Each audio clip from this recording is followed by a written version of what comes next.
Hey guys, welcome back to another episode of Talking Money with Pete. In these videos, I try to go through and explain some general financial concepts, and I use a lot of pictures and analogies to go through and help explain these general financial concepts because I found it's worked really well for my clients in the past. And so today, we're going to be going through and talking about property versus shares. So let's go through and get stuck in.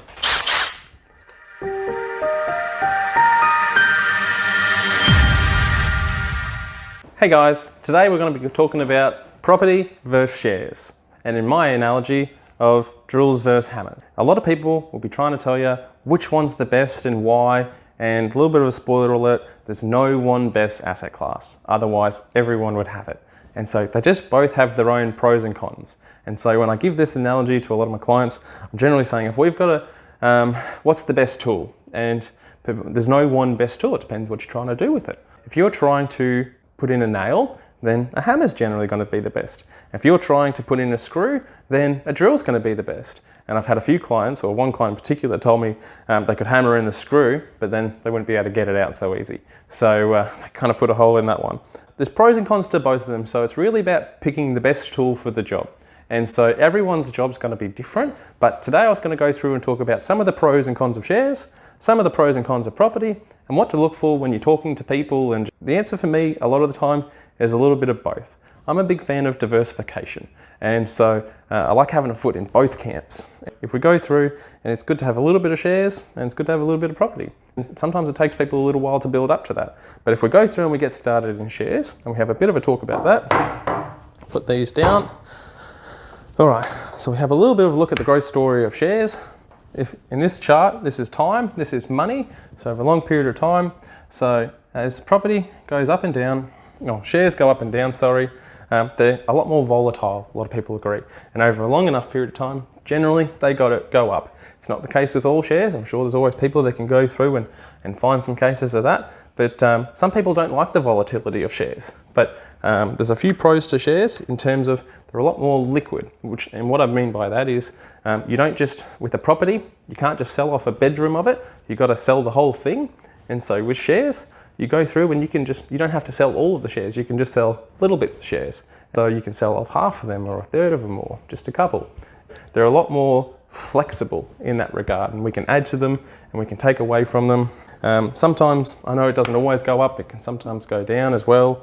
Right, that's disappeared. So if we go through and we have a look at property, generally it's got a bit more of a growth story that looks a little bit similar to this. Goes up, bubbles, flat lines. Then goes up again, bubbles, flat lines. Sometimes property can flatline for 10, 15 years. And so I'm sure there'll be people that can find it for longer periods of time, and some people may have bought here and sold there within a year, and there's heaps of different ways to buy property. So just like this, it's not just a case of hammers, like go through and have a look.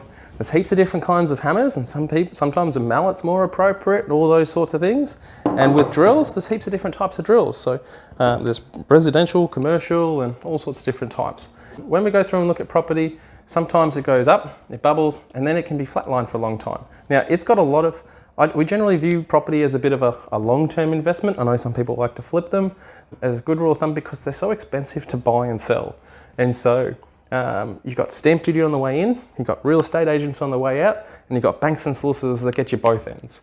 So as a good rule of thumb, if we can hold it for long enough, then we're going to go through and get one or two of these. And so if I overlay shares over the top of that, then it goes up and down, and they finish at the same sort of point. And I know some people say, oh, well, shares are finished up here, and sometimes property will finish up there and shares finish down here, and really depends on the shares and of the property.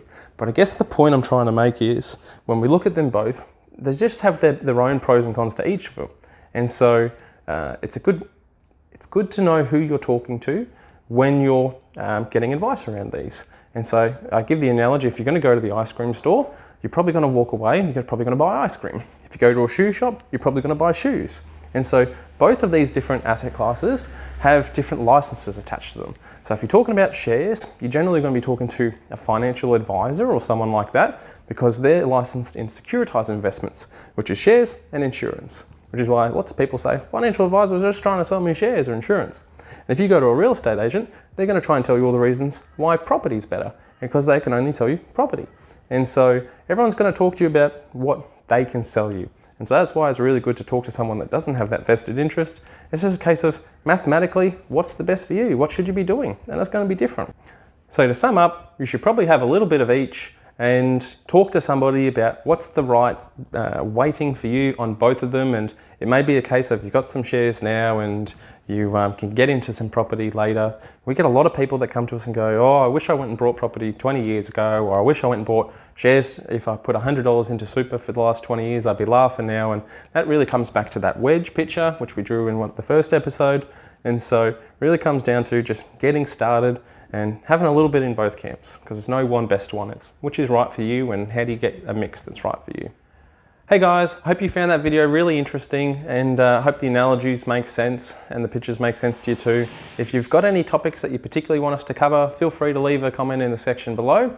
Otherwise, the number will come up below for you to give a call in or send us an email. And so we've got a great team there with a lot of different licenses that can help you do that. And from here, we'll be making more videos. Thanks for watching.